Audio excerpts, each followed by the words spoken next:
የተከበራችሁ የዚህ ፕሮግራም ተከታታዮች እንደምን ሰነበታችሁ? ይሄ በየሳምንቱ በዚህ ሰዓት ዋሽንግተን ዲሲ በምትገኘው የኢትዮጵያኖች ሰባተኛ ቀን አድቬንቲስት ቤተክርስቲያን እየተዘጋጀ የሚቀርብላችሁ ሳምንታዊ የመጽሐፍ ቅዱስ ጥናት ፕሮግራማችን ነው። በዚህ የሰንበት ትምህርት ጥናታችን ዛሬ የምናጠናው ስድስተኛውን የሰንበት ትምህርት ይሆናል። የዚህ ሩብ ዓመት ጥናታችን ፍንጮች፣ ምሳሌዎች፣ ምስሎች፣ ምሳሌዎች የመጽሐፍ ቅዱስ ትንቢትን ማጥኛ መንገድ የሚል ነው እና ከዚህ ጋር ተያይዞ የተለያዩ ነጥቦችን የተለያዩ ርዕሶችን እያነሳን ላለፉት 5 ሳምንታት አንድ ወር ከአንድ ሳምንት መሆኑ ነው ስናጠና ነበር። ዛሬ ወደ ስድስተኛው ክፍል እንመጣለን። የዛሬው ጥናታችን ርዕስ የሚለው መስዋዕትን ማስተዋል ነው። መስዋዕትን ማስተዋል የሚል ነው። እንግዲህ በዚህ ርዕስ የተለያዩ ነጥቦችን እያነሳን አብረን እንከታተላለን፣ እናጠናለን። ይህንን ጥናት ዘውትር እንደምንለው የሚመራው እግዚአብሔር መንፈስ ቅዱስ ነው። ሁልጊዜ ደግሞ ጥናታችን ከመጀመራችን በፊት እርሱን እንጋብዘዋለን። ምክንያቱም አስተማሪው፣ መሪው፣ ተናጋሪው እርሱ ስለሆነ እና ዛሬም እንደዚሁ እግዚአብሔር መንፈስ ቅዱስ በመካከላችን ተገኝቶ ጥናታችን እንዲመራልን እንጋብዘዋለን። የመግቢያውን ጸሎት የሚያደርግልን ወንድማችን ጥበቡ ዳንኤል ነው። እንጸልይ። በሰማይና በምድር ታላቅ ሁሉን የምትችል ሁሉን የምትገዛ ቅዱስ የዘላለም አምላክ እግዚአብሔር እጅግ አድርገን እናመሰግናለን። አንተ ታላቅ አምላክ ነህ፣ ሁሉን የምትችል ሁሉን የምትገዛ አምላክ ነህ። ክብር ለዘላለም ላንተ ብቻ ይሁን። እግዚአብሔር አምላክ እኛ ልጆቼ በዚህ ሰዓት ቃልን ልንሰማ ልንባረክ ከእግሮች ስር እንገኛለን። ደግሞ በኦንላይን እየተከታተሉ ያሉ ብዙ ቃልን የተጠሙ ወገኖች አሉ። እግዚአብሔር አምላክ እያንዳንዳቸውን ልብ እንድታርስ መንፈስ ቅዱስን በአንጻራቸው እንድታፈስ ዘንድ መልካም ፍቃድ ይሁን። እግዚአብሔር አምላክ እኛም ስንማማር ስናጠና ሳለ አምላክ ሆይ ልባችን እንድታሞቀው መንፈሳችንን እንድታድስልን ዘንድ መልካም ፍቃድ ይሁን። በነገር ሁሉ ክበር ለየን አስተምረን በኢየሱስ ስም አሜን። አሜን አሜን። እግዚአብሔር ይባርክ ወንድሜ። እና የዛሬው ርዕስ በመግቢያው ላይ እንዳሉት መስዋዕትን ማስተዋል የሚል ነው እና ይህንን ጥናት ከኔ ጋር ይዘውላቸው የቀረቡት ሁለቱ ወንድሞቼ ወንድሜ ዶክተር ማርቆስ ፋልተሞን፣ ወንድሜ ወንጌላዊ ጥበቡ ዳንኤል ናቸው እና ጥበቡ ዳንኤል ወንጌላዊ ጥበቡ ዳንኤል ለመጀመሪያ ጊዜ በዚህ ፕሮግራም የሚሳተፍ ወንድማችን ወጣት ወንድማችን ነው እና እግዚአብሔር ይባርከው። በዚህ ፕሮግራም ለወደፊቱ አብዝቶ እንደሚጠቀምበት እናምናለን እና ጥበቡን ስለ ፈቃደኝነቱ እናመሰግናለን። ወንድም ዶክተር ማርቆስ ግን የዚህ ፕሮግራም መሰረት ጣዮች ከሆኑት አንዱ ስለሆነ ስለሱ ብዙ መናገር ማስተዋወቅ አስፈላጊ አይመስለኝም። የፕሮግራሙን ይዤላቸው የቀረቡት ወረታው ብርሃኑ ነኝ እና የዛሬው ርዕስ መስዋዕትን ማስተዋል የሚል ነው። የሳምንቱ መግቢያ ጥቅሳችን እንደዚህ ይላል። እንዲህም ኢየሱስ አዲስ መዝሙር ዘመሩ፣ መጽሐፉን ልትወስድ ማተሙንም ልትፈታ ይገባል፣ ምክንያቱም ታርደሃል፣ በደምህም ከነገር ሁሉ ከቋንቋ ሁሉ ከወገን ሁሉ ከሕዝብ ሁሉ ሰዎችን ለእግዚአብሔር ዋጅተሃል ይላል እያሉ ይሰግዱለታል በጌታ በኢየሱስ ክርስቶስ ፊት በሰማያዊ ቤተ መቅደስ በሰማያዊ ዙፋን። የትዕይንት የሚሆነው በሰማይ ነው፣ በምድር አይደለም እና ጌታ ኢየሱስ ክርስቶስ በእርግጥ ለሰው ልጆች ኃጢአት የተሰዋ የተከፈለ የሰማይ ዋጋ ነው። ከሰማይ የመጣ የእግዚአብሔር ልጅ መስዋዕት ነው። ሁልጊዜ የሚገርምና የሚደንቅ እንዲያውም ሰንበት ትምህርቱም ያነሳዋል። ይህንን እኛም ያልወደቁትም ፍጥረታትም መላእክትም ለዘላለም ስናጠናው ለምንኖር አስገራሚ ድርጊት ነው። እንዴት ሰው አምላክ ሆነ? እንዴት አምላክ ሰው ሆነ? እንዴት አምላክ መስዋዕት ሆነ? ይሄ የጠለቀ የስነ መለኮት ጉዳይ በዚህ ምድር በዚህ በደካማ ከፍለን በምናውቅበት አእምሯችን ልናውቀው አንችልም። ነገር ግን መስዋዕቱን ማስተዋል ያስፈልጋል እና በዚህ በመግቢያው ክፍል እንደዚህ ይላል። በዚህ ሳምንት የዙፋኑ ክፍል ዋነኛ ተዋናይ ስለሆነው ስለታረደው በግ ስለ ኢየሱስ ባለን ግንዛቤ ላይ መረጃ የሚሆኑንን አንዳንድ የመስዋዕቱን ጭብጦች እንመለከታለን። መስዋዕት ስለ መስዋዕት አንስተን በምንነጋገርበት ጊዜ ጌታ ኢየሱስ ክርስቶስ ብቻ አይደለም መስዋዕት ይሆናል። የእንስሳ መስዋዕት ነበር። የተለያዩ አይነት መስዋዕቶች በብሉይ ኪዳን ይቀርቡ ነበር። የነዛ ድምታ ምንድን ነው? ዓላማው፣ ግቡ በዚህ የመስዋዕት ሂደት ውስጥ መልካም መስዋዕት አለ፣ ከንቱ መስዋዕት አለ። የፍየሎችና ጌታ ኢየሱስ ክርስቶስ በእርግጥም ከኃጢአታችን የሚያድነን የእርሱ መሞት የእርሱ መስዋዕትነት ከሆነ የኮርማዎች፣ የበጎች፣ የፍየሎች ደም ለምን አስፈለገ? እነዚህ ነጥቦች እያነሳን እንነጋገራለን። ዋናው ነጥብ ግን የፋሲካው በግ የሆነው የጌታ ኢየሱስ ክርስቶስ ታሪክ ውስጥ ነው። በዩኒቨርስ ታሪክ ውስጥ ይሄ ታሪክ ምንጊዜም ቢሆን ማዕከላዊ ቦታ ይኖረዋል።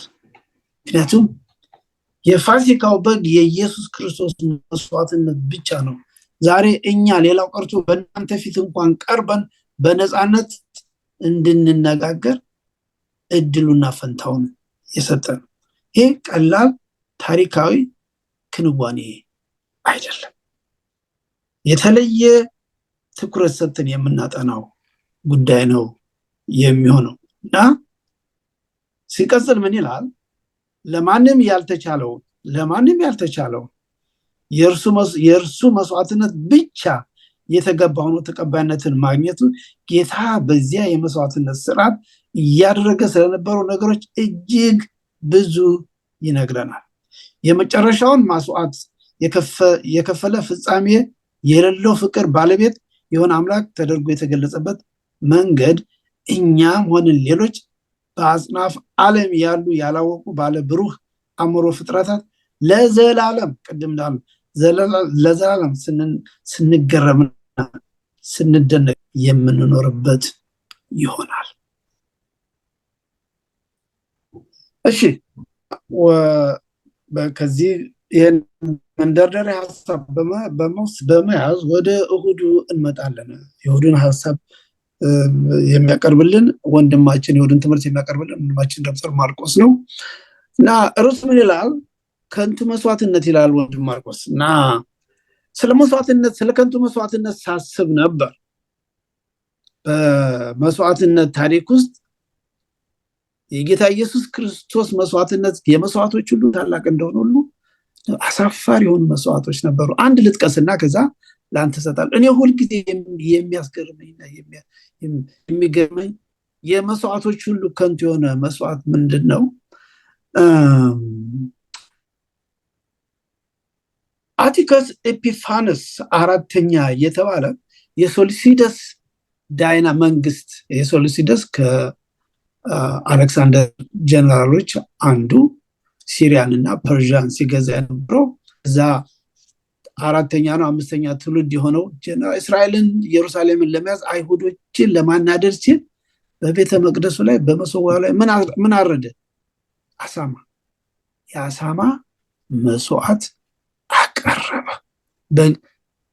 ለእግዚአብሔር መስዋዕት የጌታ ኢየሱስ ክርስቶስ ምሳሌ ወደፊት መስዋዕትነት የሚያሳየውን የመስዋዕትነት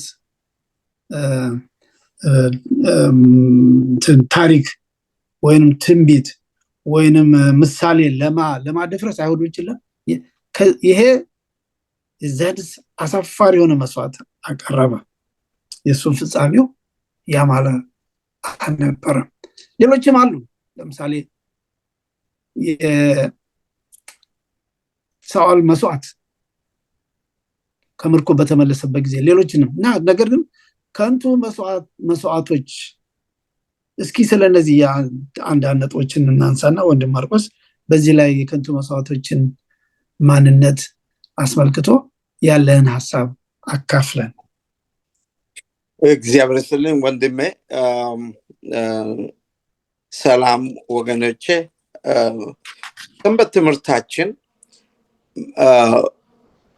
13ቱ ሳምንት ላይ ያለው ስናገር በጠቅለል ባለመልኩ ፍንጮች፣ ምስሎች እና ምሳሌዎች ይላል እና ይሄኛውም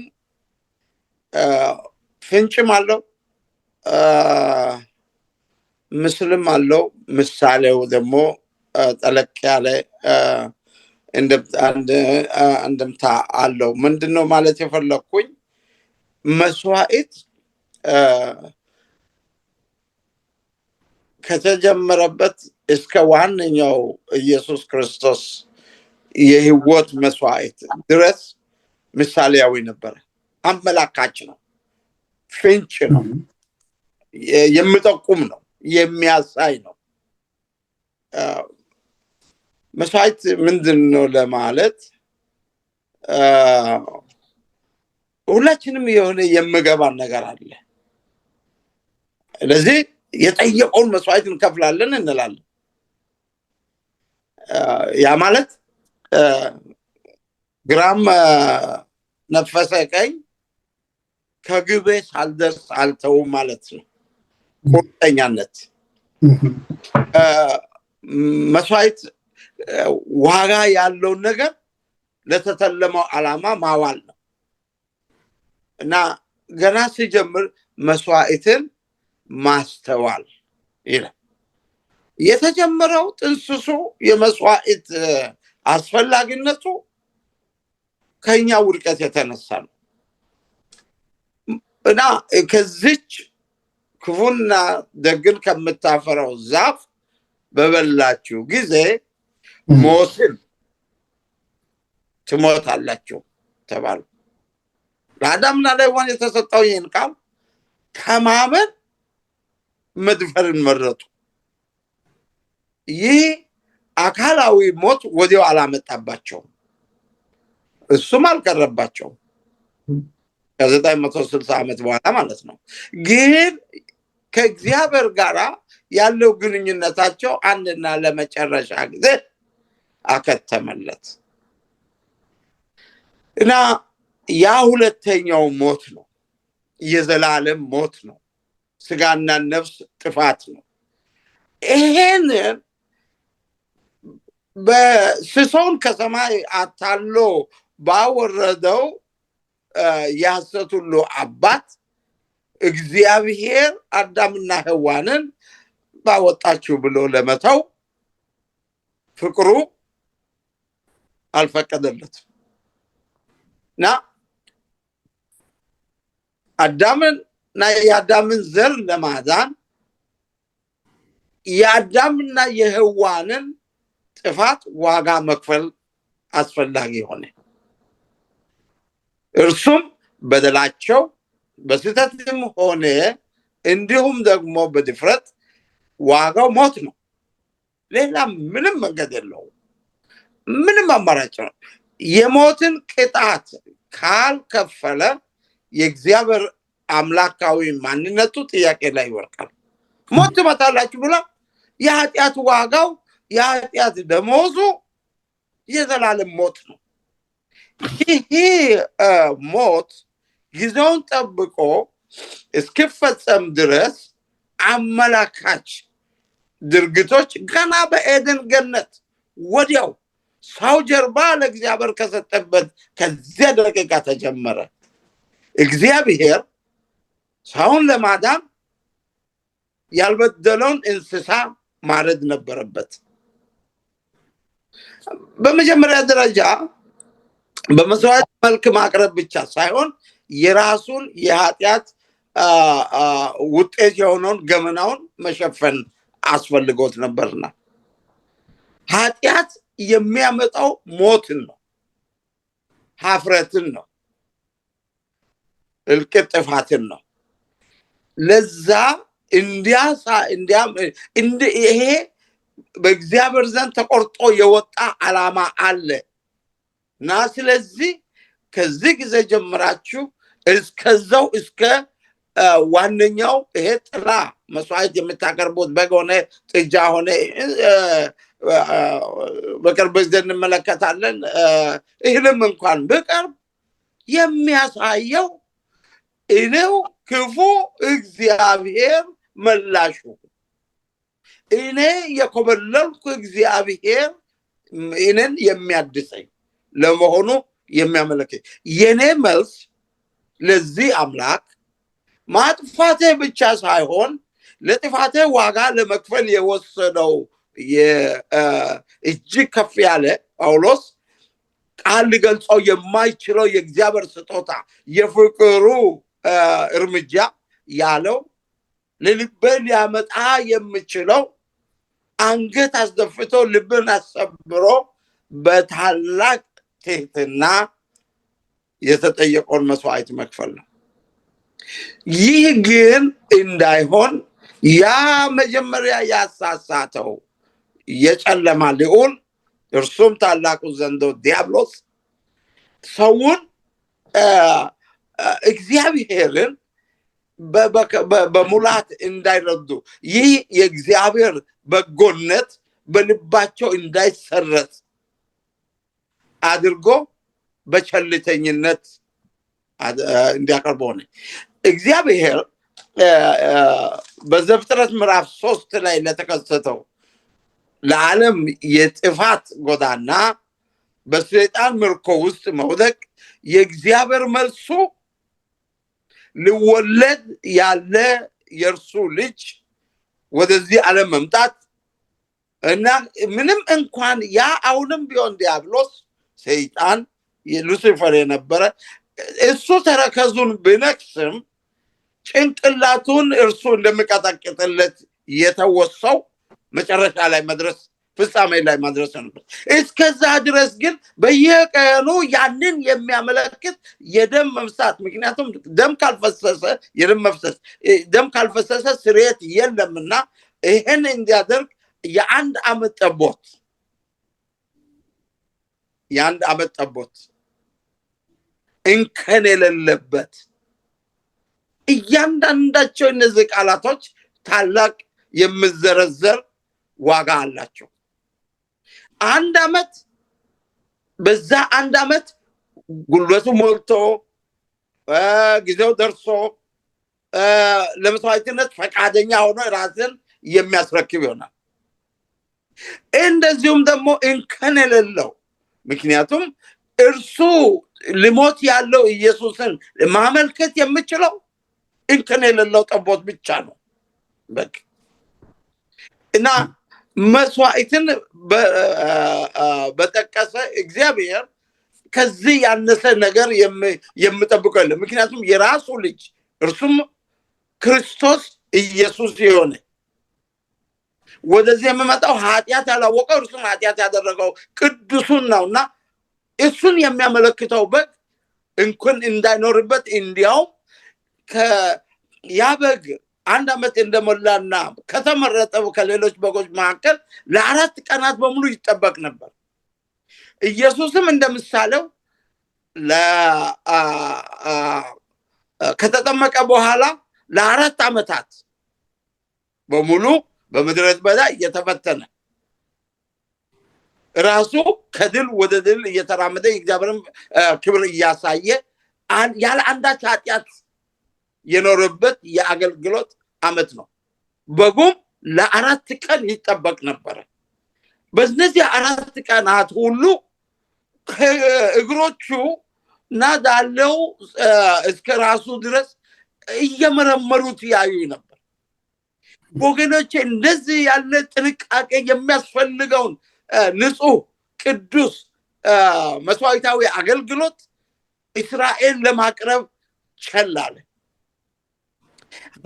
መስዋዕት በመናቀርብበት ጊዜ የመጀመሪያው የምንረዳው እኛ ኃጢአተኞች ነን ለዚህም በዚህ በግ ኃጢአታችን በዚህ በግ መታረድ ምሳሌ የእግዚአብሔር ልጅ የዓለምን ኃጢአት የሚያስወግድ መጥቶ ይታረድልናል የሚል እጅግ አእምሮን ወደ እግዚአብሔር የሚያነሳ ልብን በስብራት ወደ እግዚአብሔር የሚመልስ ታላቅ የምስጋና አገልግሎት ነው እስራኤል ግን ከኃጢአቱ ለመመለስ እምቢ አለ ኢሳይያስ ምዕራፍ 1 ለማንበብ ጊዜ የለኝም እውነት ይሄ ማስተዋል የሚያስፈልገው ስለሆነ ከስሩ በናገር ማንሳት ስላለብኝ ሰፋ ያለ ጊዜ ወስጀባቸው ሊሆን ይችላል እና እስራኤል ያ በግ የሚያድነው ከኃጢአታቸው ነው እነሱ ግን በኃጢአታቸው የበለጠ እየጠለቁና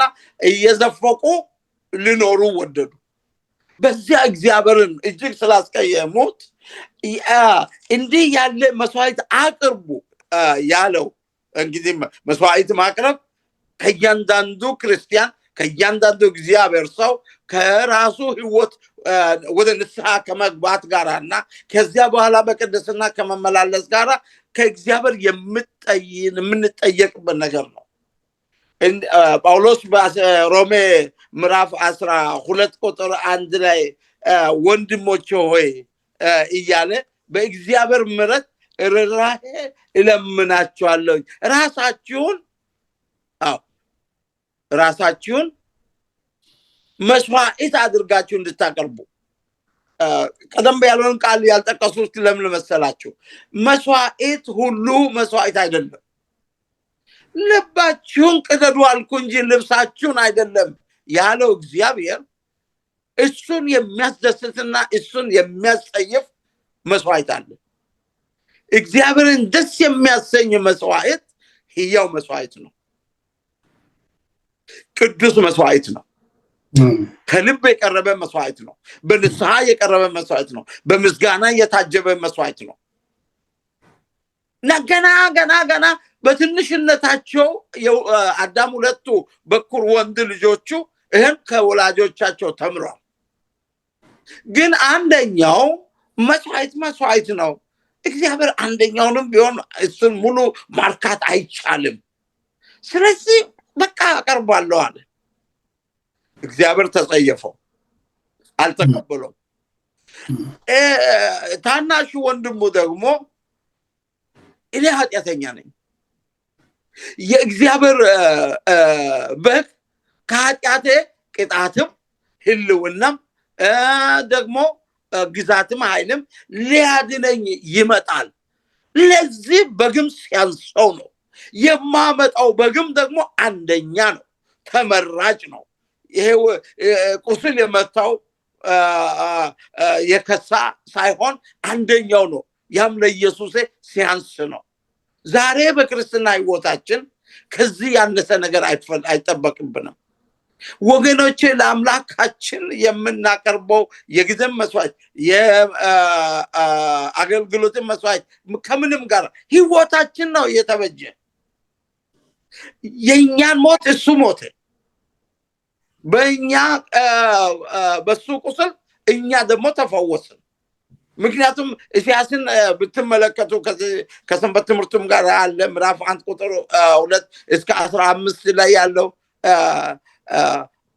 ከግርጣታችን እስከ ራሳነት በቁስል እንደተመታን ነው ለዚህ ነው በሞት የታወጀውን በሞቱ የሻረልን ለዚህ ነው በቃ እንዴት አርገን እናመስግን ቀንና ማታ እናመስግን በቀን 7 ጊዜ እናመስግን በተሰበረ ልብ እናመስግን ምክንያቱም እርሱ ኋላ በመቀጠለው ትምህርታችን እንመለከታለን በእርሱ ሞት የኛ ሞት ታለፈ እኛም ከሞት ወደ ደህንነት ተሻገርን ይህ ነው እግዚአብሔር የሚፈልገው እርሱ ልባዊ በንስሐ የተመሰረተ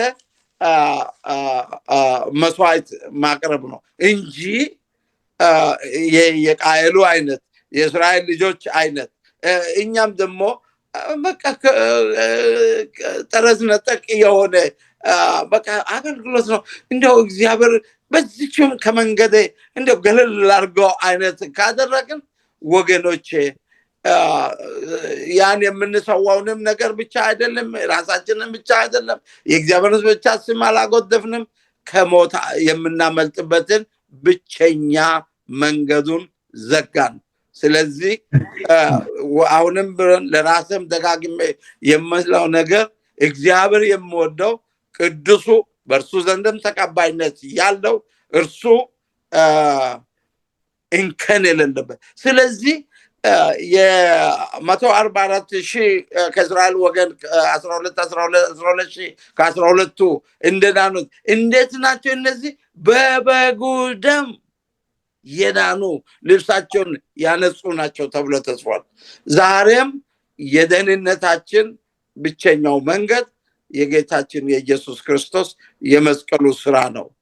ለዛ የምናቀርበው መስዋዕት አንደኛ ቅዱስ፣ በንስሐ የታገዘ፣ በጸሎት የታጀበ፣ ከአገልግሎት ጋር ያለ ህይወትን ለጌታ ያስረከበ፣ ለፈቃዱ የተገዛ፣ ሁሉን ለእግዚአብሔር አሳልፎ የሰጠ እና ለእግዚአብሔር ደግሞ በማስተዋል በሙላት ወይ ጌታ ይህንንስ የሱን በጎነት አንድ ሰው ይህንን ነገር በሙላት የታገደ ሰው ዋጋ ተከፍሎለት ነፃነቱን በሚያገኝበት ጊዜ ያን ጊዜ በጣም ይረዳል መበጀት መዋጀት ምን እንደሆነ እና በኃጢአታችን የገባንበትን የሞትን ዕዳ በሞቱ የእግዚአብሔር ንጹሕ ልጅ ከፈለልን።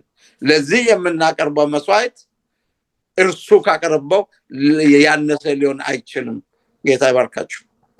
አሜን አሜን። እግዚአብሔር ይስጥልን። ወንድም ማርቆስ በሚገባ ይሄንን ጉዳይ ከንቱ መስዋዕትነት ወይንም እውነተኛ መስዋዕት ምን አይነት መስዋዕት እንደሆነ ጠንቅቀን እንድናውቅ ጠለቅ ያለ ማብራሪያ ነው የሰጠን። ከጊዜ አንጻር በቀጥታ ወደሚቀጥለው ወደ ሰኞ በምንልበት ጊዜ የሰኞውን ትምህርት የሚያቀርብልን ወንድማችን ጥበቡ ነው እና የሰኞ ትምህርታችን የሚለው የኮርማዎችና የፍየሎች ደም ነው የሚለው ወንድም ጥበቡ። ነገር ግን ከዛ በፊት መጽሐፍ የሰንበት ትምህርቱ የሚያነሳው አንድ ጥቅስ ማንበብ እፈልጋለሁ። ይሄውም ዕብራውያን ምዕራፍ 10 ቁጥር 3 ነው። ምን ይላል? ስላወቁ ማቅረብን ብተው አልነበርም፣ ነገር ግን በዚያ መስዋዕት በየዓመቱ የኃጢአት መታሰቢያ አለ፣ የኮርማዎችና የፍየሎች ደም ኃጢአትን እንዲያስወግድ የማይቻል ነውና አይላም። ኦኬ፣ የኮርማዎችና የፍየሎች ደም ኃጢአትን ማስወገድ ካልቻለ ለምን አስፈለገ ይሄ መስዋዕትነት? ዓላማው ምንድን ነው? እስኪ የሰኞውን ትምህርት ጠቅለል አድርገህ አቅርብልን። እሺ፣ አመሰግናለሁ። የሰኞውን ክፍል በምንመለከትበት ጊዜ የኮርማዎችና የፍየሎች ደም የሚል ርዕስ ተሰጥቶታልና አሁን ወደ ተጠየቀው ጥያቄ ከመግባቴ በፊት ትንሽ ነገር ማለት የምፈልገው ነገር አለና ቅድም እንደተነሳው ይህ የመስዋዕቱ ስርዓት የጀመረው በዕድነ ገነት በር ነው። እግዚአብሔር አምላክ የአዳምና የሔዋንን ኀፍረታቸውን በሸፈነ ጊዜ ማለት ነው። ከዛ ይህ ነገር ደግሞ እንደቀጠለ እንመለከታለን። የአቤል መስዋዕት ብቻም አይደለም እና ኖህም ከውኃ ጥፋት ካመለጠ በኋላ መስዋዕትን ለእግዚአብሔር ሲያቀርብ እንመለከታለን። ያም ብቻም አይደለም፣ ወደ አብርሃም ሲዘልቅ ብቻም አይደለም፣ ወደ እስራኤላውያን ዘንድ በግብፅ ሀገር ላይ ያለውንም ታሪክ የምንመለከት ይሆናል እና ይሄ ነገር የሚያሳየው ነገር አለ፣ የሚገልጸው ነገር አለ እና እግዚአብሔር አብርሃምን አንድ ልጁን እንዲያቀርብ እንዲሰዋ ሲጠይቅ አንድ ነገር ፈልጎ ነበር። ያ ምንድነው? ለእርሱ ምርኮኛ እንዲሆኑ ፈልጓል እግዚአብሔር እና ራሳችንን ለእግዚአብሔር መስዋዕት አድርገን መስጠት የምንችለው ራሳችንን ለእግዚአብሔር ምርኮኛ አድርገን መስጠት የምንችለው ራሳችንን መስዋዕት ስናደርግ ነውና አብርሃም ልጁን በሞሪያ ተራራ ላይ ሊሰዋ በወሰደ ጊዜ ይስሐቅን ነበረ ሊሰዋው የነበረው አይደለ? ይስሐቅን ነበረ ሊሰዋው የነበረውና እግዚአብሔር ግን የመስዋዕትን በግ እንዳዘጋጀ መጽሐፍ ቅዱሳችን ይናገራል። እና ይስሐቅ ይሞት ነበረ ያ የመስዋዕቱ በግ ባይዘጋጅ እና ይስሐቅ በአካል ባይሞት እንኳን በሱ ምትክን በጉ ስለሞተ ይስሐቅ ምን ሆኗል ማለት ነው? ሞቷል አይደለ? በዋናነት መሞት የነበረበት ይስሐቅ ነው። በሱ ምትክ ግን በጉ ስለሞተ ይስሐቅ ሞቷል ማለት ነው። እና ሞቶም ደግሞ አልቀረም፣ ይስሐቅ ተነስቷል አይደለ? ለእግዚአብሔር ምርኮኛ ሆኗል ማለት ነው። ራሱን ለእግዚአብሔር መስዋዕት አድርጓል ማለት ነው። እና እግዚአብሔር ይህንን ከኛ ይፈልጋል። ለሱ ራሳችንን አሳልፈን እንድንሰጥ፣ ለሱ ራሳችንን መስዋዕት አድርገን እንድንሰጥ እግዚአብሔር አምላክ ከኛ ይፈልጋልና ይስሐቅ ብቻም ሳይሆን በይስሐቅ ወገብ ላይ የነበሩ ህዝቦች በአጠቃላይ ከይስሐቅ ጋር ሪዛረክት አድርገዋል ማለት ነው። እና ቀጥለን ደግሞ በምንመለከትበት ጊዜ በሞሪያ ተራራ በደም አማካይነት የህይወት መቤዠት ተገኝቶ እንደነበር አሁን ተመልክተናል። እና በግብፅም ደግሞ ተመሳሳይ ነገር እንመለከታለን። በጉባኤና በመቀን ደም እንዲቀቡ እግዚአብሔር አምላክ ትእዛዝ ሲያስተላልፍ እንመለከታለን። በሲና ደግሞ በህዝቡ ላይ ደም እንዲረጭ እግዚአብሔር ትእዛዝ ሲያስተላልፍ እንመለከታለን። እና ነገሩ በጣም እየጠነከረ እየመጣ እንደሆነ እንመለከታለን። መጀመሪያ መሰዋት ተጀመረ። ከዛ በኋላ ደም በጉበንና መቀን ላይ ቀቡ። ከዛ በህዝቡ ላይ መረጨት እና እንደዛ እያለ እየጠነከረ እንደመጣ እንመለከታለን። እና ከዛ በኋላ ታሪክ ሲያነሳ እስራኤላውያን ሁሉንም ነገር ሲያደርጉ ያለ ደም አያደርጉም ነበረ። ለምሳሌ ቤተ መቅደስ ለእግዚአብሔር ሲቀደስ ደም ይፈስ ነበረ። ካህናት ለአገልግሎት ሲለዩ፣ ህፃናት ለእግዚአብሔር ሲሰጡ፣ ታላላቅ በዓላት ሲዘጋጁ እና ከኃጢአት ጸጸት ለመንጻትና ከእግዚአብሔር ጋር ህብረት ለማድረግ እነዚህ ነገሮች ይከወኑ ነበረ እና ይህ የደም መንገድ ይደረግ ነበር እና ይህንን እስራኤላውያን ሲያደርጉ የነበሩት ለ1500 ዓመታት ነበር እና ለ1500 ዓመታት የዘለቀ ነበር ይሄ ነገር በሲና በምድረ ባዳ በሲሉ በመቅደስ ውስጥ በሞሪያ ተራራ እና መጥቶ በአዲስ ኪዳን ክርስቶስ እስኪሰዋ ድረስ ይህ ስርዓት ቀጥሎ እንደነበር እንመለከታለን። እና ይህንን ስርዓት አንዳንድ ሰዎች ኢፍትሐዊ ነው ብለው ይሉታል። እና አዎ ኃጢአቱን ያደረገው እኔ ኃጢአት ሰርቼ በእኔ ምትክ በጉ ሲሰዋ ፍትሐዊ አይደለም አይደል? እኔው ራሴ ነኝ መስዋዕት መሆን ያለብኝ፣ እኔው ራሴ ነኝ ዋጋውን መክፈል ያለብኝ፣ በደለኛ የሆንኩት እኔው ስለሆንኩ ማለት ነውና በክርስቶስም ላይ የደረሰው ይህ ነው። ክርስቶስ እኔ መክፈል የሚገባኝን ነው የከፈለው። ግን ያንን ዋጋ እኔ ደግሞ መክፈል አልችልም። ክርስቶስ ባይከፍል ኖሮ ያንን ዋጋ ማንም ሊከፍለው አይችልም። ምክንያቱም አንደኛው ይህንን ዋጋ መክፈል የሚችለው እንከን የሌለበት ነው። ሁለተኛ ደግሞ ይህንን መዋጀት የሚችለው አሁን እንደውም ሳስተውለው የፍየሎችና የኮርማዎች ደም ሊያድነን ያልቻለው ሕሊናቸውን ያላነጻበት ምክንያት ምንድነው ሲባል እነሱ ከኛ ወገን አልነበሩ። በእስራኤላውያን ዘንድ ወንድሙ ወይንም ቤተሰቡ ቢማረክ ያንን ሊቤዥ የሚችለው ዘመዱ የሆነው ቤተሰቡ የሆነው እና ወንድሙ ነው ያንን ነገር ሊያደርግ የሚችለው። እና ክርስቶስ ኢየሱስ ራሱ ስጋን መልበስ የተገባው ለዚህ ነው። ክርስቶስ አምላክ ሆኖ ሳለ ስጋ ለብሶ በመካከላችን አደረ እና ቤተሰብ ሆነ ማለት ነው።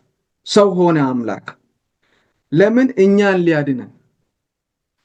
ሊያድነን ይህንን ተግባር እንዳደረገ እንመለከታለንና እነዚህ የኮርሞች የፍየሎች የመሰዋት ስርዓት ደግሞ ለረጅም ጊዜ ምሳሌ ሆኖ ለእውነተኛው እግዚአብሔር በግ ምሳሌ ሆኖ ሲሰዉ እንደነበር መጽሐፍ ቅዱሳችን ይናገራልና መጥምቁ ዮሐንስም ክርስቶስ ለመጠመቅ ወደ ዮርዳኖስ በሚመጣበት ጊዜ የዓለምን ኃጢአት የሚያስወግድ የእግዚአብሔር በግ ብሎ ተናግሯልና በመጽሐፍ ቅዱስ ውስጥ የተጠቀሱ እነዚህ የመስዋዕት ስርዓቶች ይህንን እውነተኛ የሆነውን እግዚአብሔርን በግ የሚያመላክቱ ምሳሌዎች እንደሆኑ እንመለከታለንና እነዚህ ምሳሌዎች ታዲያስ ማንጻት ካልቻሉ ለምንድን ነው ሲደረጉ የነበሩት የሚለውን ነገር በምናይበት ጊዜ መስዋዕቶቹ ኃጢአተኞች መሲህ ወደፊት መጥቶ በሚሰራው ስራ ላይ ያላቸውን እምነት የሚገልጽ ነው። ክርስቶስ ኢየሱስ መጥቶ ለአንድና ለመጨረሻ ጊዜ ይህንን የመስዋዕትን ስርዓት እንደሚያበቃና እንዲሁም ደግሞ ሕሊናቸውን ሊያነጻ የሚችል መስዋዕት እንደሚያቀርብ ንጹህ የሆነ እንከን የሌለበት መስዋዕት እንደሚያቀርብ የሚያሳዩ ነገሮች ናቸውና እነዚህ የኮርሞችና የፍየሎች ደም እዚህ ጋር ሰንበት ትምህርታችን ሲያስቀምጥ ምንድነው ብሎ ያለው? ለአንድ ራውንድ ትሪፕ እንደ መክፈል ነው ብሎ ይናገራልና ቲኬት እንደ መውሰድ እንደሆነ ይናገራል። እውነት ነው። ለደርሶ መልስ ያልከፈለ ሰው የማጃን ብቻ የከፈለ ሰው ማሄድ ብቻ ይችላል እንጂ ሊመለስ አይችልም አይደለ? በዛ ትራንስፖርት ሊመለስ አይችልም። እና እነዚህም ስርዓቶች ለዘመናት በእንደዚህ አይነት ሁኔታ ይቀጠሉ ነበርና በቀን ሁለቴ ሲደረጉ የነበሩ ስርዓቶች ናቸው። ይሄ ደግሞ ለዘመናት ቀጥሏል። ቅድም እንዳልኳችሁ ለ1500 ዓመታት ቀጥሎ ነበረ እና ከቀን ወደ ቀን ከዕለት ወደ ዕለት ተመሳሳዩን ነገር እያደረጉት ነበረ። ለነገ ዋስትና አልነበራቸውም። ያም ሆኖ ደግሞ በየዕለቱ ቢያደርጉትም እንኳን ሕሊናቸውን ሊያነጻ የማይችል ነበረ። ኃጢአቴ ተሰረየችልህ ብለው እፎይ እንዳይሉ የሚያደርግ አልነበረም። እፎይ እንዲሉ የሚያደርግ አልነበረም እና እዚህ ጋር ሰንበት ትምህርቱ ስለ ቲኬቱ ሲናገር አንድ ያስቀመጠው ነገር ነበርና በዛ ቲኬት ላይ ቲኬቱን የቆረጠው ሰው ቢቀመጥበት የፈለገበትን አይደርስም። እነዚህ ሰዎች ይህንን ስርዓት ቢቀጥሉበት የፈለጉበትን አይደርሱም። ክርስቶስ መጥቶ ይህንን ስርዓት እልባት ባይሰጠው መጨረሻውን አንደርስም ነበር እና ክርስቶስ ባይመጣ እኔ ራሴ በጣም እያሰብኩበት ነበርና ምን ይሆን ተስፋችን ብዬ አስባለሁና በየዕለቱ ይህንን ስርዓት እያደረጉ መኖር ለዛውም ደግሞ መጨረሻ ለሌለበት ጉዳይ ላይና በጣም የሚገርም ነበረ። ክርስቶስ ይህንን መጥቶ ከላያችን ባይወስድልን ማለት ነው እና በእርግጥ ይህ የእንስሳቱና የኮርሞዎች ደም ሚና ነበረውና ለእውነተኛ ለሆነው መስዋዕት ምሳሌ ሆኖ የቆየ እንደነበረ እንመለከታለን እና ክርስቶስ መጥቶ በተሰቀለ በታረደ ጊዜ ይህ ስርዓት ለአንድና ለመጨረሻ ጊዜ እንዳበቃ እንዲሁም ደግሞ በዛን ጊዜ ላይ ያው በተመሳሳይ በዓመት አንዴ ሊቀ ካህኑ ወደ ቅድስተ ቅዱሳን ስለሚገባ ያንን ደግሞ ስርዓት ለማከናወን ሁለት ፍየሎችን ያዘጋጃሉ አይደል? አንድ ለአዛዜል አንዱ ደግሞ ለእግዚአብሔር ሁለት ይዘጋጅ ነበርና እንደውም ሊያርድ እንደነበረ ትንቢት ጽሑፍ ያስቀምጣል። ያም ከእጁ እንዳመለጠ ይናገራልና የቤተ መቅደሱ መጋረጃ ተቀደደ፣ ቅዱሱ ስፍራ ተከፈተ ማለት ነው። እኛ በክርስቶስ ኢየሱስ ወደ ቅዱስ ስፍራ ዘለቅን ማለት ነውና ይህንን ያደረገው የዘላለም አምላክ ዮሐንስ ወንጌላዊ ዮሐንስ እንዳስቀመጠው በዮሐንስ ወንጌል ምዕራፍ 1 ከቁጥር 1 ላይ በመጀመሪያ ቃል ነበረ፣ ቃልም በእግዚአብሔር ዘንድ ነበረ፣ ቃልም እግዚአብሔር ነበረ የተባለው ይህ ቃል ስጋን ለብሶ በመካከላችን እንዳደረ እንመለከታለን። እና ይህ ደግሞ የእግዚአብሔር የመጀመሪያውም የመጨረሻውም ዓላማ ነው፣ በመካከላችን ማደር እና በእስራኤላውያን ታሪክ ላይ ቤተ መቅደስን እንዲሰሩ ራሱ እግዚአብሔር ሲጠይቅ በመካከላችሁ አድር ዘንድ ብሎ ነውና የተናገረው። እግዚአብሔር በዘመናት መካከል በመካከላችን ሊያድር ከኛ ጋር ውሎ ሊያድር የእግዚአብሔር ፍላጎቱ ነውና በዚህ ክፍል ላይ ይህንን የምንመለከት ነው የሚሆነውና የኮርማዎችና የፍየሎች ደም በሚለው ክፍል ላይ በአጠቃላይ ከመጀመሪያ እስከ መጨረሻ በምንመለከትበት ጊዜ ሁሉም ነገር በደም የተደረገ ቃል ኪዳን እንደነበረ የምንመለከትበት ክፍል ነው። ይህንን ስላደረገልን ክርስቶስ ይህንን ቀንበር ከላያችን ስላስወገደ እጅግ አድርገን ልናመሰግነው ይገባልና ስሙ የተመሰገነ ይሁን። አሜን። ወንድም ጥበቡ እግዚአብሔር ይባርክህ። ወንድም ማርቆስ በዚህ ላይ የምትጨምረው ሀሳብ አለ? ላይ በደንብ የተብራራ ሀሳብ ነውና አልፈን ወደሚቀጥለው እንሄድ። እንግዲህ ያው ስጋ የለበሰው ቃል ይላል። እንዲያው ይህን ክፍል አንብብና ወደሚቀጥለው እንሄዳለን። የመጨረሻው ክፍል በጥያቄ መልክ ነው የሚያቀርበው። እኔ ግን የጥያቄውን ክፍል ትቼ እንዲያው መንደርደሪያ ሀሳቡን ባነበው ደስ ይለኛል። ስጋ የለበሰው ቃል ማለትም ዮሐንስ 1:1-3-14 ይኸውም የኢየሱስ ሞት ብቻ ሊያስተስረየው የቻለው ኃጢአት ምን ያህል ክፉ እንደሆነ አሰብ ያድርጉ። ወንድም ጥበቡ ይህንን ግልጽ በሆነ መንገድ ለማስቀመጥ ሞክሯል። የኮርማዎቹ ጉዳይ ምሳሌያዊ እንጂ የማዳን የኮርማዎቹ ደም፣ የፍየሎቹ፣ የበጎቹ፣ የእርግቦቹ ደም ሌላው ቀርቶ ይስሐቅ እንኳን ቢታረድ አልሆነም። እግዚአብሔር የተመሰገነው የሰው ልጆችን ኃጢአት ሊያድን አይችልም፣ ሊያጥብ አይችልም። የኃጢአትን ችግር ሊፈታው አይችልም። ሊፈታው የሚችለው ቅድም እንዳልነው የጌታችን የኢየሱስ ክርስቶስ መስዋዕትነት ብቻ ነው። ይህንን ደግሞ ወዶ ስላደረገው ሁልጊዜ እንሰግድለታለን። ምንድን ነበር ያለ መታሰቢያ ቁጥሩ? እንዲህም ኢየሱስ አዲስ መዝሙር ዘመሩ፣ መጽሐፉን ልትወስድ ማተሙን ልትከፍት ይገባል፣ ምክንያቱም ታርደሃል፣ በደምም ከነገድ ሁሉ፣ ከቋንቋ ሁሉ፣ ከወገን ሁሉ፣ ከህዝብ ሁሉ ሰዎችን ለእግዚአብሔር አውጀሃል። የሚገርም ነው። ጥናታችን አሁንም እንደቀጠለ ነው። ስለ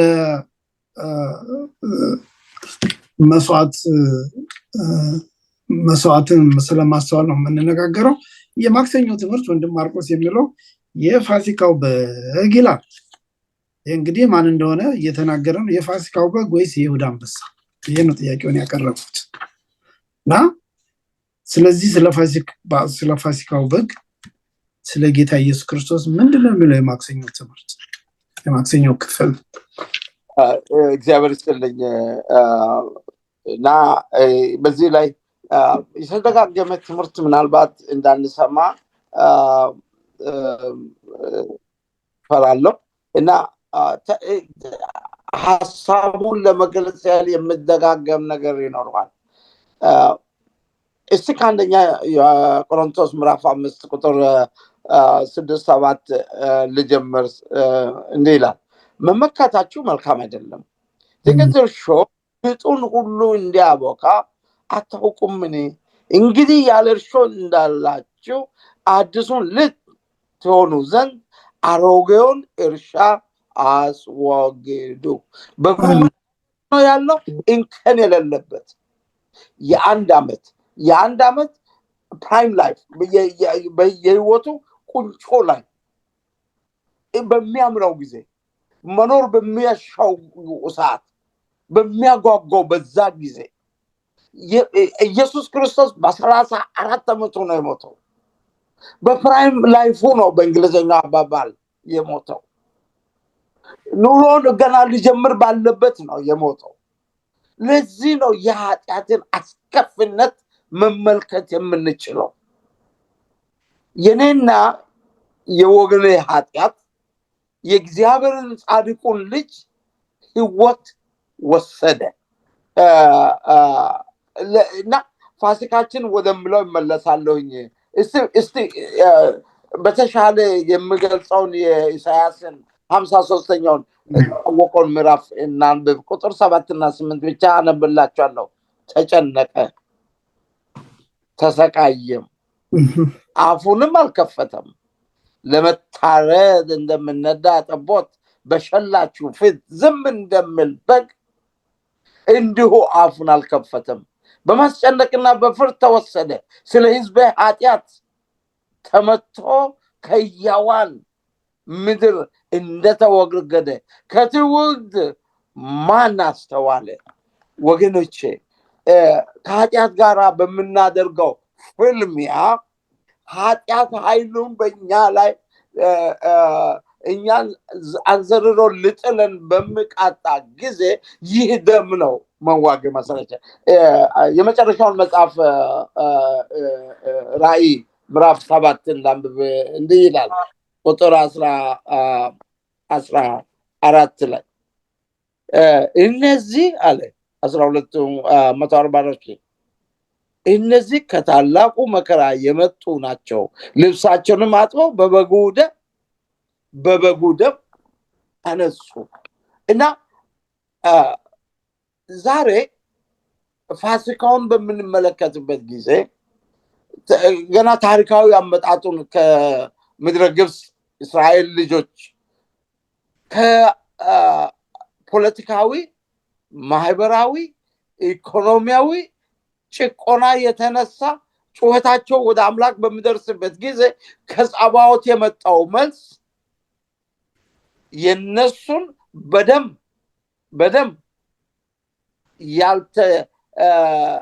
ያልተሸፈነውን በኩር ልጃቸው ሲመታ፣ እናንተ ግን 1 ዓመት በግ መርጣችሁ በመቃኖቻችሁና በጉበኖቻችሁ ትቀቡታላችሁ። ያን ጊዜ ምንም ኃጢአተኞች ብትሆኑ በደሙ ምን ሆናችሁ? ተሸፍናችኋል።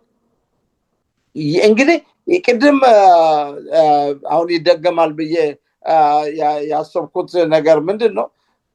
የ1 ዓመት በግ እንከን የሌለበት እግዚአብሔርን የሚያስደስት መስዋዕት እግዚአብሔር መስዋዕት አቅርቡ ብሏል። ግን በመስዋዕት ሁሉ እንደማይደሰት ወንድምም ቅድም በተለያየ ሳኦልን ሲያነሳ ሰምተናል። እና መስዋዕት ሁሉ እግዚአብሔርን እንደማያስደስት በ12ኛው ምዕራፍ ቁጥር 1 ላይ ጳውሎስ ራሱ ተናግሯል። እግዚአብሔርን የሚያስደስት መስዋዕት እርሱ ቅዱስና ሕያው የሆነ መስዋዕት ነው ብሏል። እንግዲህ በዚህ በመቃኑ የተቀባውን ደም በሚያበት ጊዜ የቅጣት መልአክ ያንን ቤት ምን ያደርገዋል? ያልፈዋል። ለዚህ ነው እንግሊዘኛ ቃሉ ፓስ ኦቨር። ቅጣቱ በበጉ ላይ ሆነ።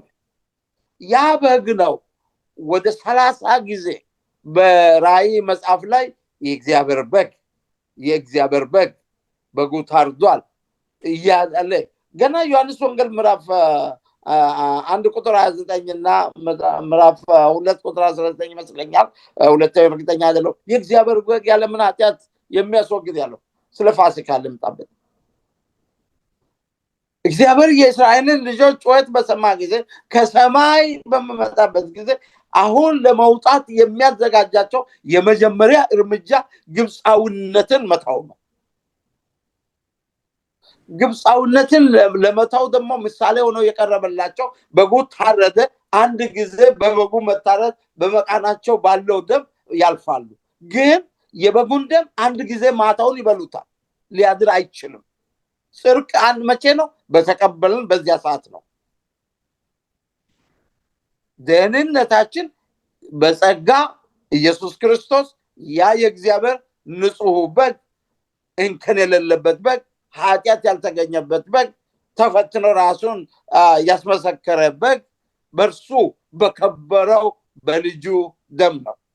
ግን ደግሞ የዳንነው አሁንም በኃጢአት ጭቃ ውስጥ ከተጨማለቅን እንደ ኤሪያ ከምኑ ላይ ነው ለምለው ጥያቄ ያ እርሾ የሌለበት ያልቦካ ዳቦ ለምን ያህል ጊዜ ይበሉታል? ለ7 ቀን። ምንድነው ምሳሌው? 7 የፍጽምና ምልክት ነው። ስለዚህ የቀረውን የህይወታቸውን ጉዞ ያኔ ይፈጽሙታል። በዚህ አይነት መልኩ ኃጢአት በሌለበት በበጉ ደም በተሸፈነ ለእግዚአብሔር ምስጋና ብቻ በተሞላ በቃሉ ጥናትና በጸሎት በምልጃ በታጀበ የክርስትና ህይወት ነው። እና ጌታችን እንግዲህ ያን ጊዜ ራሱ እስራኤል የወጣበት ከምድረ ግብፅ ፋሲካ ነበረ በ14ኛው ወር። እና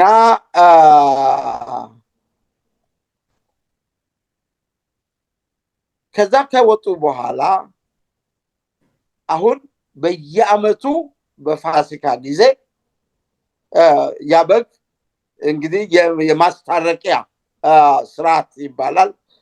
የኮበለለው ሰው ልታረቅ ከሚሻው ዋጋ ከከፈለው አምላክ ጋራ የምታረቅበት ምሳሌ ሆኖ በየአመቱ ይታረዳል።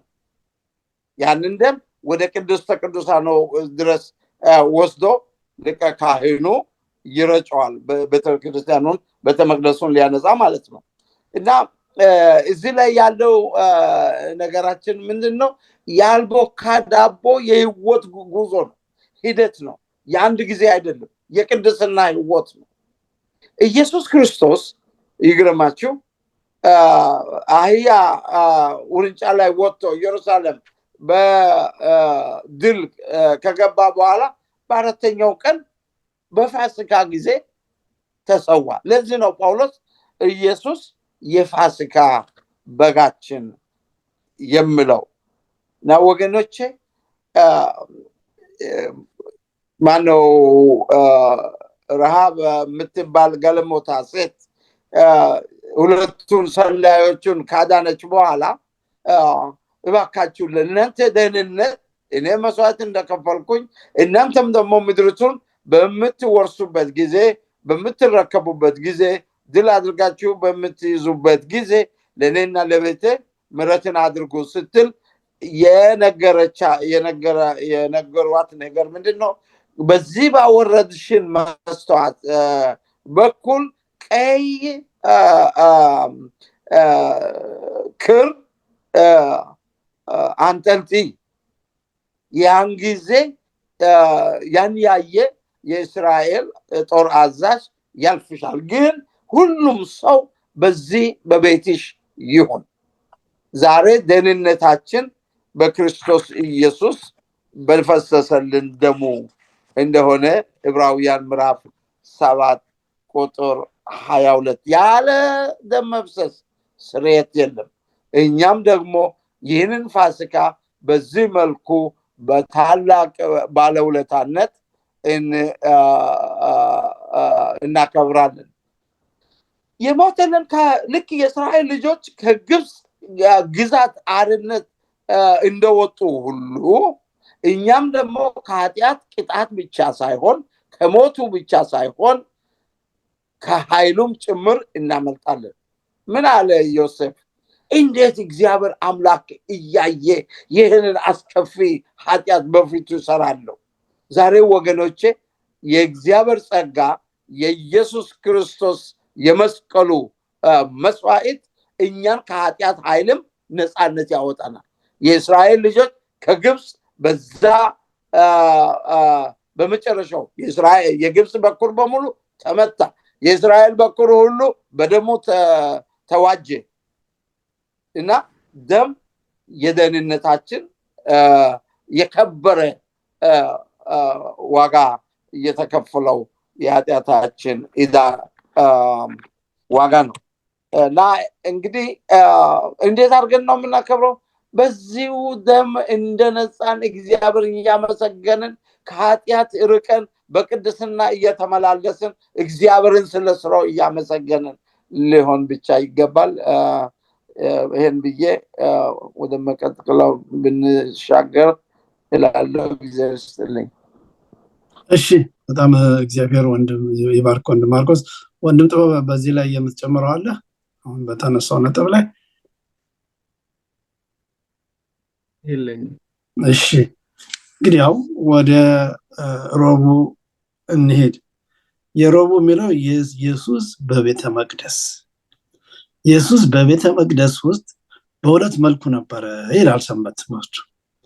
አንደኛው መጀመሪያ ሊቀ ካህኑ በብሉይ ኪዳን ጊዜ ሊቀ ካህኑ ወደ ቅዱስ ቅዱስ ከቅዱሳኑ በሚገባበት ጊዜ በቅዱስ ከቅዱሳኑ ውስጥ የነበረው ማን ነው? እግዚአብሔር አይደለም? ጌታ አምላክ ነው። ያ አምላክ ነው ስጋ ለብሶ እንደገና አሁን በብሉይ ኪዳን በአዲስ ኪዳን እንደኛ ወደ ቤተ መቅደሱ መጣ ይላል። ቬሪ ፋሲኔቲንግ የሆነ አቀራረብ ነው። በጣም የሚገርም አቀራረብ ነው። ሰንበት ትምህርቱ ምን ያክል ርቀት እግዚአብሔር እንደተጓዘ አምላክ እንደተጓዘ እኛን ለማዳን እና ኢየሱስ በቤተ መቅደስ ውስጥ መጀመሪያ ኢየሱስ በቤተ መቅደስ ውስጥ ሁለተኛ፣ እስኪ ይህንን ሀሳብ እንዲያው አንድ ላይ አድርገህ አቅርብልን። መልካም። ኢየሱስ በቤተ መቅደስ የሚለውን ክፍል እንመልከተውና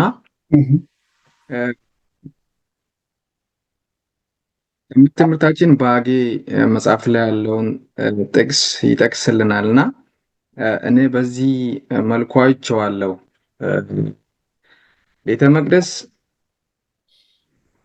መጀመሪያ ሲመሰረት ትእዛዙ የተሰጠው ለሙሴ ነው። ቅድም ለማንሳት ሞክሬያለሁ። በዘጸአት ምዕራፍ 25 ከቁጥር 8 ላይ በመካከላችሁ አድር ዘንድ ቤተ መቅደስን ስሩልኝ ብሎ እግዚአብሔር እንደተናገረና የቤተ መቅደሱን አሰራር ሁሉ እንዳሳየ እንመለከታለን። ሙሴም ያን አስፍሮታል፣ ጽፎታል።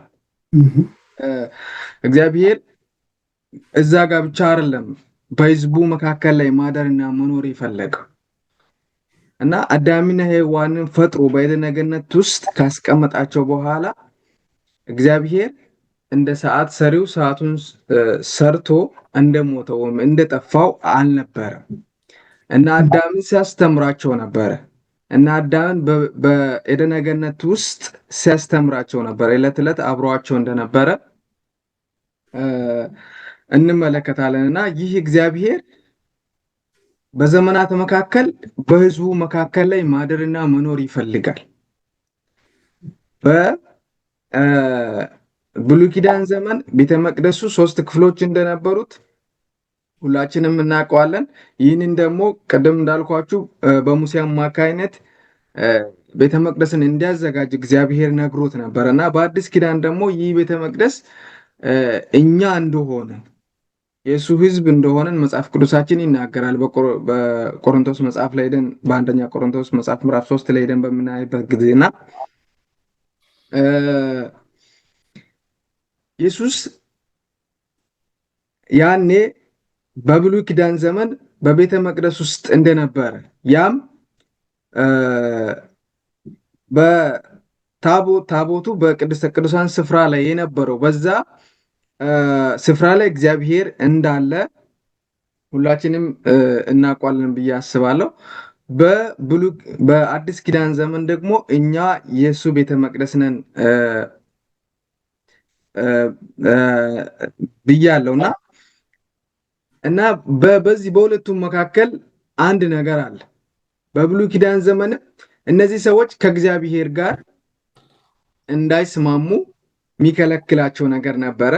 ዛሬም በእኛና በክርስቶስ መካከል እኛ የክርስቶስ ቤተ መቅደስ እንዳንሆን ክርስቶስ በቤተ መቅደሱ እንዳያድር የሚከለክል ነገር እንዳለ እንመለከታለን። እሱ ወደ ራሱ ሊስበን ሲፈልግ፣ ወደ ራሱ ሊያቀርበን ሲፈልግ፣ እኛ ደግሞ በኃጢአት ውስጥ ስንጨመላለቅ ከእሱ እየራቅን ያለንበትን ሁኔታ የምንመለከት ነው የሚሆነው። እስራኤላውያን በዘመናቸው ሲያስተናግዱ የነበረበት ነገር ይህ ነውና ቤተ መቅደሱ ሰለሞን የሰራው ቤተ መቅደስ የመጀመሪያው ቤተ መቅደስ በተገነባ ጊዜ እናም ተገንብቶ መጨረሻ ላይ ሰለሞን ከጸለየ በኋላ የእግዚአብሔር ክብር ቤተ መቅደሱን እንደሞላው እንመለከታለን። መጽሐፍ ቅዱስ ዳመና ብሎ ይገልጸዋልና ይህ ደግሞ የእግዚአብሔርን የክብሩን መገኘት የሚያሳይ እንደሆነ እንመለከታለን። በመጽሐፍ ቅዱሳችን ውስጥ በተለያዩ ክፍሎች ተጠቅሶ እንመለከታለን። ይህ የእግዚአብሔር ክብር ደግሞ የእግዚአብሔር ልብስ እንደሆነ እንመለከታለን። በመዝሙረ ዳዊት 104 ከቁጥር 4 ላይ ሄደን በምናይበት ጊዜ እግዚአብሔር ብርሃንን ለብሶ እንደሚኖር ለዘላለም እንደሚኖር መጽሐፍ ቅዱሳችን ይናገራል እና ይህ የእሱ የእግዚአብሔር ክብር እንደሆነ ይህ ክብር ደግሞ የእግዚአብሔር ክብር እንደሚባላ እሳት ነው ብሎም ይናገራል መጽሐፍ ቅዱሳችን። ስለሆነ ኃጢአተኛ ሰው ወደ እሱ መቅረብ አይችልም። ኃጢአተኛ ሰው ወደ እሱ መቅረብ አይችልም እና ለዚህም ምክንያት ነው የደም አስፈላጊነቱ የመስዋዕት አስፈላጊነቱ በዚህ ምክንያት ነውና የእግዚአብሔር ጽድቅ የሚፈልገው ነገር አለ። ይህ ምንድነው? ደም ነውና እኛ ኃጢአተኞች ስለሆነ ወደ እግዚአብሔር መቅረብ ስለማንችል አንድ ማድረግ የምንችለው ነገር ምንድነው? የኃጢአት ስርየት ያለው በደም ስለሆነ ደምን ማቅረብ ነው። በደም አማካይነት ነው ወደ እግዚአብሔር መቅረብ የምንችለው ማለት ነውና በአዲስ ኪዳንም ደግሞ ክርስቶስ ራሱ ያደረገው ይህንን ነው አይደለ? የራሱን ደም ካፈሰሰ በኋላ ነው ወደ እግዚአብሔር አምላክ ያቀረበን እና ከሱ ርቀን እንደነበርን መጽሐፍ ቅዱስ በግልጽ ይነግረናል። ከሱ ተለይተን እንደነበርን እና እንደውም በአንደኛ ነገሥት ምዕራፍ 8 ከቁጥር 10 እና 11 ላይ አንድ ሰለሞን የመሰከረው ምስክርነት በጣም ደስ የሚል ምስክርነት ሆኖ አግኝቼዋለሁ እና እስቲ እናንብበው።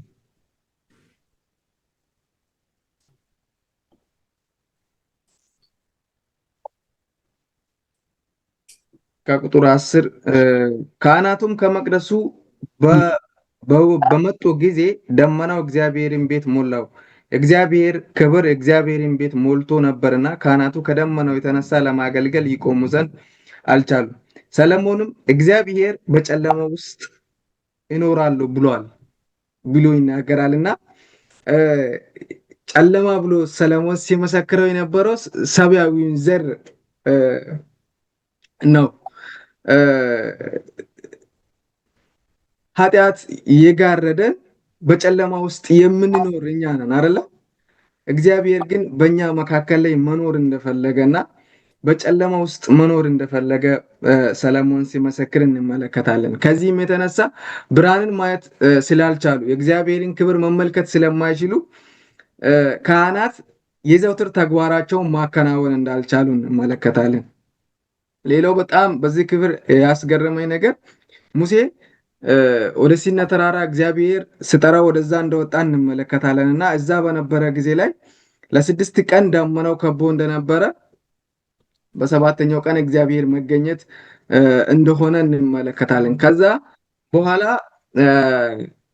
ሙሴ 40 ቀን እና 40 ሌሊት ቆይቶ ሲመጣ እስራኤላውያን መመልከት እንዳልቻሉት አይደለ? ፊቱ ያንጸባርቅ እንደነበረ መጽሐፍ ቅዱሳችን ይናገራልና ይህ ሙሴ ራሱ በምዕራፍ 40 ላይ ደን በምናይበት ጊዜ አሁንም የዘውትር ተግባሩን ማከናወን እንዳልቻለ እንመለከታለንና ይህ የእግዚአብሔር ክብር ነው እና ያኔ በመካከላቸው የነበረው የእግዚአብሔር ክብር ነው። እግዚአብሔር ራሱ አልነበረም እና እግዚአብሔር ራሱ ቢገለጥ እነዚህ ሰዎች ምን ሊሆኑ እንደሚችሉ መገመት በጣም አይከብድምና በዘመናት መካከል እግዚአብሔር አምላክ በምሕረቱ እየሳበን በምሕረቱ እያኖረን እንዳለ ልንገነዘብና ልናውቅ የሚገባ ነው። ይህ የመጀመሪያውን ቤተ መቅደስ ያማከለ ክፍል ነውና ሁለተኛው ክፍል ደግሞ በምናይበት ጊዜ ሁለተኛው ቤተ መቅደስ የተመረቀው በ515 ነው ከክርስቶስ ልደት በፊትና በዛን ጊዜ ቤተ መቅደሱ በክብር እንዳልተሞላ እንመለከታለንና ሐጌ ደግሞ በምዕራፍ 2 ላይ እስቲ ክፍሉን እናንብበው።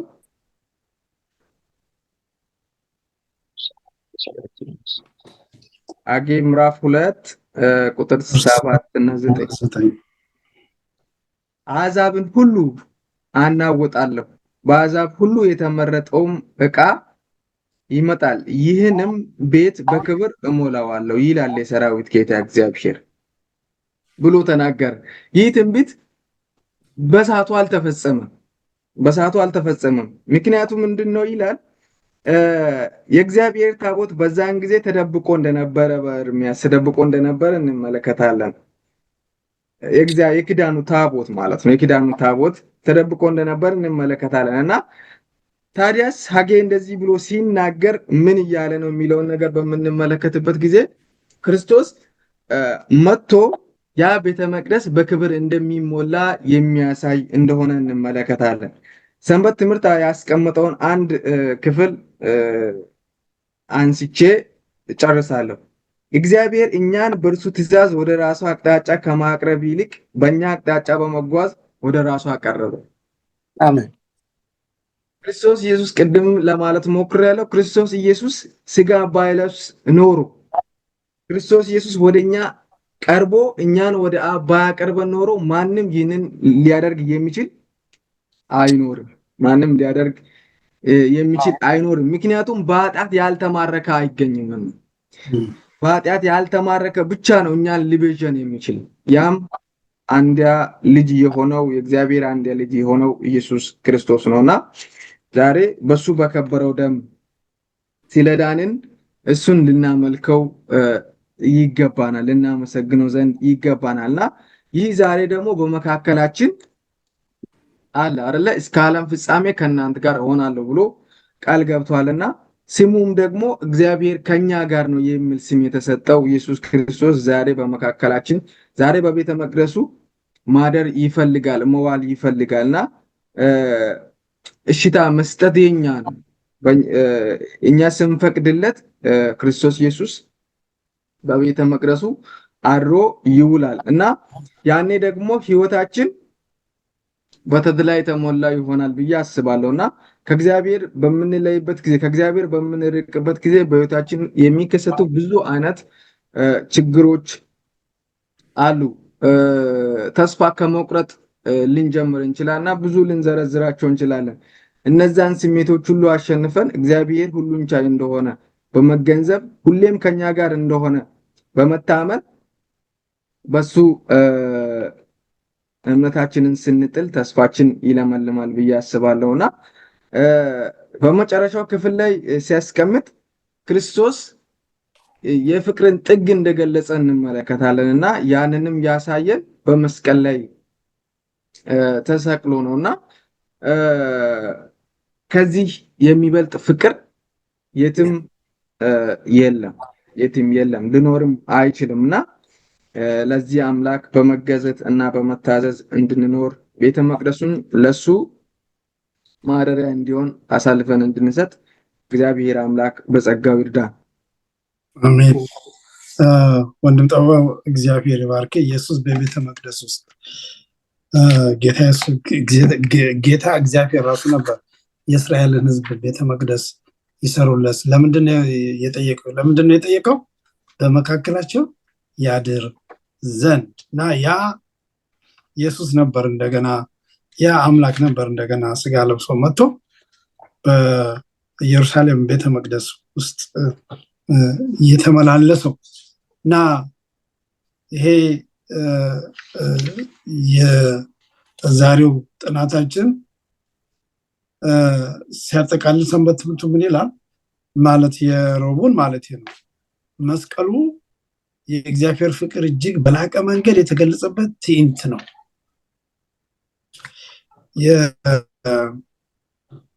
ከዚህ በፊት ምን አለ ማነው የጌታ ኢየሱስ ክርስቶስ መስዋዕትነት የኃጢአት ምን ያህል አስከፊነት ለመርዳት ይረዳናል። መስቀሉ ደግሞ የእግዚአብሔርን ፍቅር እጅግ በላቀ መንገድ የተገለጸበት ትዕይንት ነው። ከዛ የበለጠ እግዚአብሔር አብ ማነው ጌታ ኢየሱስ ክርስቶስ ለኛ ያለውን ፍቅር ሊገልጽበት የሚችል ምንም መንገድ ሊኖር አይችልም። እሺ የዚህ ጥናት ተከታታዮች ጥናታችን ወደ ማጠናቀቁ እየመጣን ነው። ወደ ሐሙሱ እንሄዳለን። የሐሙሱን የሁለቱ ወንድሞች አጠር አድርገው ያቀርቡልናል። የሐሙሱ ርዕስ የሚለው ሁሉ ነገር በአንተ ተፈጥሯል። ሁሉ ነገር በአንተ ተፈጥሯል። በማን ነው የተፈጠረው? በጌታችንና በወላዲታችን በጌታ ኢየሱስ ክርስቶስ ነው። እስኪ የሐሙሱ ትምህርቴን አስመልክቶ የሚለው ምንድነው? ወንድም ማርቆስ ባንተን ጀምርና ሐሳብን በዚህ ላይ ጠቅለል አድርገህ አቅርብልኝ። ጊዜያችን እየሄደ ስለሆነ በጣም አጫጭር ደቂቃዎች ነው የምሰጣችሁ። እግዚአብሔር ይስጥልኝ። በጣም ይሄ እስከ ጥግ የምለው የአማርኛ ቃል የእግዚአብሔርን ፍቅር በሰው ቋንቋ መናገር ካስፈለገው ትንሽ ይረዳል ብዬ አስባለሁ ማለት ነው። ዮሐንስ ደግሞ ምን ይለዋል? እዩ ይላል። የእግዚአብሔር ልጆች ተብለን ልንጠራ አብ እንዴት ያለውን ፍቅር እንደሰጠን እዩ። ቢሆልድ ይሄ ከታላቅ ማድነቅ ጋር የሚቀርብ ነው።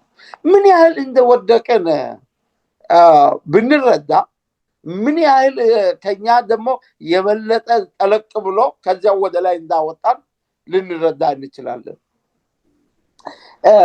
በሚገርም ሁኔታ ደግሞ አንድ ሌላ ስለዚህ እንደው ከትምህርቱ ጋር ሌላ ሁሉ ቢቀር በመስዋዕት ላይ ልንረዳ የሚገባ ቃል አለ። ትንሽ ድግግሞሽ ሊሆንብኝ ነው፣ ይቅርታ አድርጉልኝና ምዕራፍ 8 ቁጥር 32 እንዴት ሳላነብልተው ለገዛ ልጁ ያልራራለት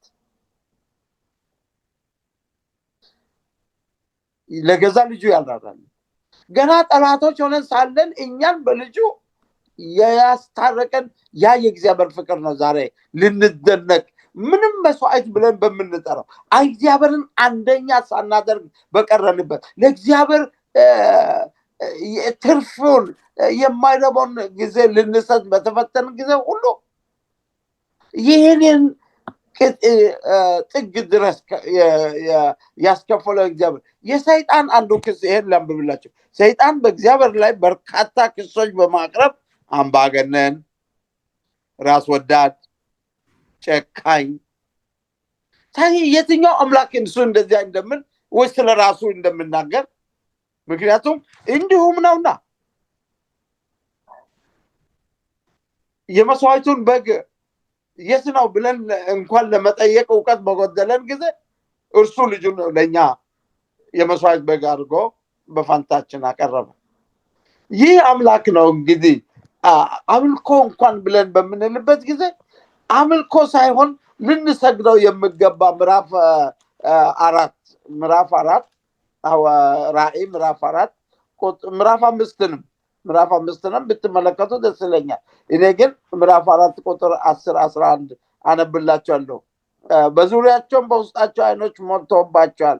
ቅዱስ ቅዱስ ቅዱስ የነበረውና ያለው የሚመጣው ሁሉን የሚገዛ ጌታ አምላክ እያሉ ቀንና ሌሊት አያርፉም። እንስሶቹም በዙፋኑ ለተቀመጠው ከዘላለም እስከ ዘላለም በሕይወት ለሚኖረው ለእርሱ ክብርና ውዳሴ ምስጋናን በሰጡት ጊዜ 24ቱ ሽማግሌዎች በዙፋን ላይ ለተቀመጠው ወድቆ ከዘላለም እስከ ዘላለም በሕይወት ለሚኖረው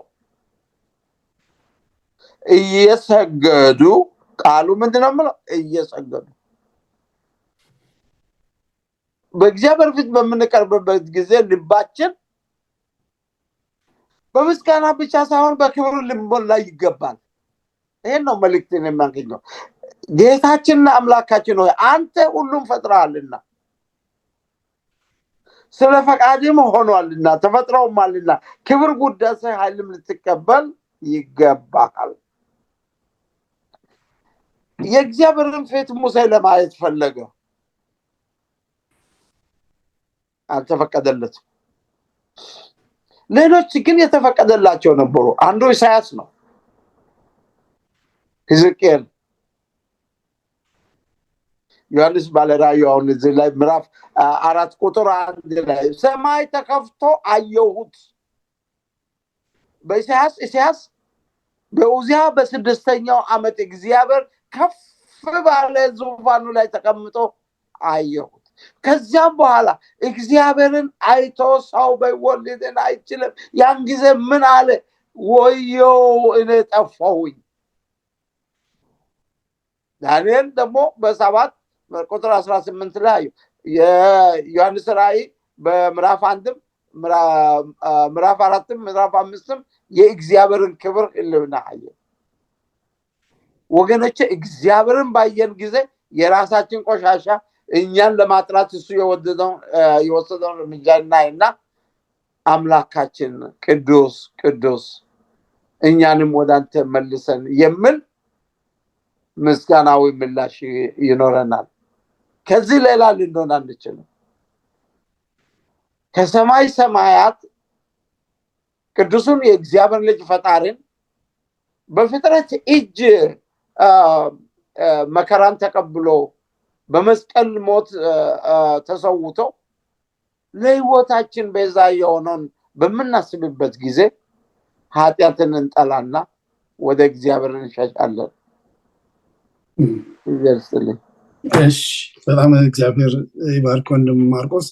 እሺ ወንድም ጠው በዚህ ላይ ያለ ሀሳብ ምንድን ነው? ሁሉ ነገር በአንተ ተፈጥሯል እና በዚህ ላይ ብዙም ጨምሮ የለኝም። ትንሽ ነገር ለመጨመር ያክል የሁሉን ነገር ፈጣሪ ራሱ እግዚአብሔር እንደሆነ መጽሐፍ ቅዱሳችን በግልጽ ይናገራል። ቅድም በጠቀስነው በዮሐንስ ወንጌል ምዕራፍ 1 ቁጥር 3 ላይ ደን በምናይበት ጊዜ ሁሉ በእርሱ እንደሆነ ከሆነም አንዳች እንኳ ያለ እርሱ እንዳልሆነ መጽሐፍ ቅዱሳችን ይናገራልና ሁሉ በእርሱ ነው የሆነው እና ይህንን ሌሎች ፍጥረታት ያውቃል። በኢሳያስ መጽሐፍ ላይ ምዕራፍ 1 ላይ እንደተጻፈው የእስራኤላውያን ሕዝብ ግን ለዘመናት አመፀኛ ሆነው እንደቀጠሉ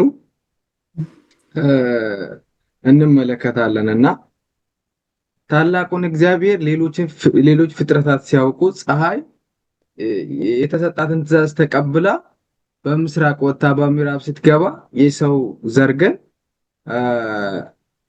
የተለያዩ ቁሳቁሶች በመጡበት ጊዜ ባገኙ ጊዜ ባለጸጋ በሆነ ጊዜ በእግዚአብሔር ላይ ተረከዙን እንዳነሳና እግዚአብሔር ላይ እንዳመፀ እንመለከታለን። ይህ ታላቅ አምላክ ይህ ሁሉም ፈጣሪ የሆነው አምላክ ፈጣሪ ስለሆነ ክብር ይገባዋል። ፈጣሪ ስለሆነ አክብሮት ይገባዋል። የሰማይ ሰራዊት ፍጥረታት በሙሉ ቅዱስ ቅዱስ እያሉ ያመልኩታል። እኛም ዛሬ ልናመልከውና ልናመሰግነው ይገባል። ይህንን ታላቅ አምላክ ደግሞ የገለጠው ክርስቶስ ኢየሱስ ብቻ ነው። አንዳንድ ሰዎች እግዚአብሔር አብን በጣም ጨካኝ አድርገው ይገልጹታል። ክርስቶስ ኢየሱስ ደግሞ ፍቅር እንደሆነ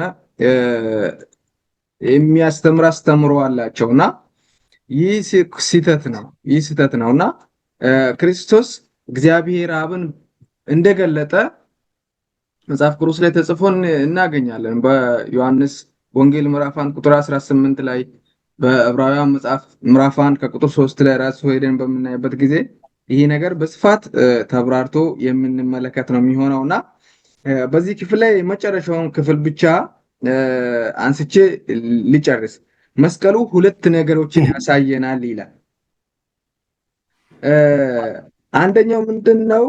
ለኛ መስዋዕት አድርጎ ሲሰጥ ምን ያህል ቢወደን እንደሆነ የሚያሳይ ነው። ክርስቶስን አንድያ ልጁን ለኛ አሳልፎ ሲሰጥ እግዚአብሔር እኛን ምን ያህል እንደወደደን ያሳያል። በሁለተኛ ደረጃ ደግሞ መዳን የምንችለው በመስቀሉና በመስቀሉ ብቻ መሆኑ ምን ያህል ኃጢአተኞችና የወደቅን እንደሆነ ግልጽ ሊያደርግልን ይገባል ይላልና ኃጢአተኛ መሆናችንን ለመገንዘብ ምንም ማሰብ አይጠበቅብንም ብዬ አስባለሁና የራሳችንን ህይወት መመልከት አለብን። የራሳችንን ህይወት ብንመለከት በቀላሉ የምንረዳው ነገር ነው። አንድ ነገር አስባለሁና አዳምና ሔዋን አሁን እኛ ኃጢአት ከሰራን በኋላ የኃጢአት ውጤት ሞት እንደሆነ እናውቃለን። ምናልባት ለአዳምና ለሔዋን እኮ ይህ ነገር ግልጽ አልነበረም አይደለም? ሞትን ትሞታላችሁ ተብለዋል። በእርግጥ ሞት ምን እንደሆነ ግን አያውቁትም ነበር። እኛ ግን ሞት ምን እንደሆነ እናውቃለን ጠንቅቀን አይደለም? ምክንያቱም ዘመዶቻችን ሞተዋል። ብዙ ሰዎችን በሞት አተናቸዋልና ሞት ምን እንደሆነ የሞትን መራራነት ጠንቅቀን እናውቀዋለንና ይህንን ስናውቅ ግን ኃጢአትን ለማድረግ የሆነ ትንሽ ማንቆጠብበት ሁኔታ ያስገርመኛል ይሄኔና እግዚአብሔር ግን በዚህ ሁሉ ምን ያህል ይቅር ባይና መሐሪ አምላክ እንደሆነ ልንገነዘብ ይገባል። እግዚአብሔር አብ ያደረገልንን ነገር በዚህ መልኩ ልናስተውል ጭምር ይገባል የሚለውን ብዬ ጨርሳለሁ። አመሰግናለሁ። አሜን። እግዚአብሔር ይባርክህ። እግዚአብሔር ይባርካችሁ ወንድሞቼ። ይህንን እጅግ አስፈላጊ የሆነ የክርስትና ትምህርት መሰረታዊ አስተምህሮ ወይም ዶክትሪን የመስዋዕቱን ታሪክ እንደዚህ ጥልቅ በሆነ መንገድ ስላቀረባችሁ መስዋዕትነትን ማስተዋል። መስዋዕትነት ቀላል ነገር አይደለም። በተለይም